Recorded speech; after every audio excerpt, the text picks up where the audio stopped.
Matches. ശരിക്കും world കപ്പിന്റെ ഒരു ആവേശം കൂടി. 48 ടീമായപ്പോൾ ഇതിന്റെ ഒരു ടോട്ടൽ ക്വാളിറ്റി ആവേശമൊക്കെ കുറയുമെന്നുള്ളതായിരുന്നു നമ്മളൊക്കെ അസസ് ചെയ്തിരുന്നത്. പക്ഷെ അതിന് ഭയങ്കര മാറ്റം ഉണ്ടായി. ഇനിയിപ്പം 64 ടീം ആവാൻ പോവാൻ തോന്നുന്നു. അപ്പോഴെങ്കിലും നമുക്ക് ഇന്ത്യക്ക് വേണ്ടി കൈയടിക്കാനും കൂടെ പറ്റട്ടെ എന്ന് പറയും. ഇതിന്റെ ഇടയിൽ ഒരു നേട്ടം ഉണ്ടായത് നമ്മുടെ മിനർവ ഫുട്ബോൾ അക്കാദമി വെഞ്ചറിനോട് പറഞ്ഞു എന്ന് പറഞ്ഞു. ഉണ്ടാക്കിയൊരു അച്ചീവ്മെന്റ് അതൊരു വലിയ പ്രതീക്ഷയുടെ ഒരു തുടക്കമാവട്ടെ എന്നും കൂടെ സാന്ദർഭികമായിട്ട് പറയുന്നു. മാച്ചിനെ സംബന്ധിച്ചിടത്തോളം അറിയാം, സ്പെയിൻ എല്ലാവരും പറയുന്നത് പോലെ തന്നെ കുറച്ചുകൂടി ഒരു കംപ്ലീറ്റ് ടീമാണ് സ്പെയിന്. സ്പെയിന് പഴയ പൊസിഷൻ ഗെയിം മാത്രമല്ല കളിക്കുന്നത്, അല്ലെങ്കിൽ കേവലം ടിക്കറ്റാക്ക് മാത്രമല്ല കളിക്കുന്നത്. അവരിപ്പം ഹൈ സ്പീഡ് ഗെയിമാണ്.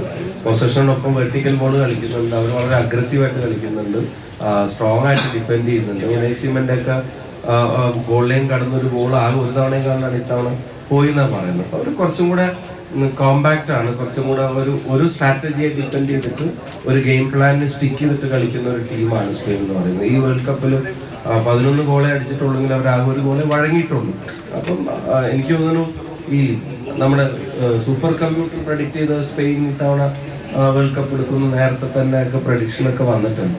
പക്ഷെ എനിക്ക് ആഗ്രഹവും നേരത്തെ ടീച്ചർ പറഞ്ഞ പോലെ നമ്മുടെ ഹൃദയം പറയുന്നത് അത് ടീച്ചറുടെ തലച്ചോറാണ് പറഞ്ഞത്.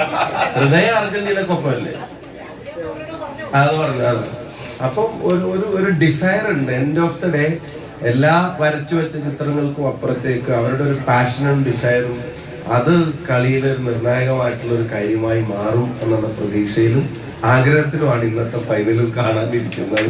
അത് ചേട്ടൻ്റെ ആവേശമൊക്കെ അപ്പൊ കുറഞ്ഞു കാണുന്നതാണ് ആഗ്രഹിക്കുന്നത്. അർജന്റീനയെ സംബന്ധിച്ചിടത്തോളം അർജന്റീനയ്ക്കൊപ്പം എന്നതാണ് പലരും പറയുന്നത്. അത് തന്നെയാണ് ഷാഫിയും പറയുന്നത്. ശരി.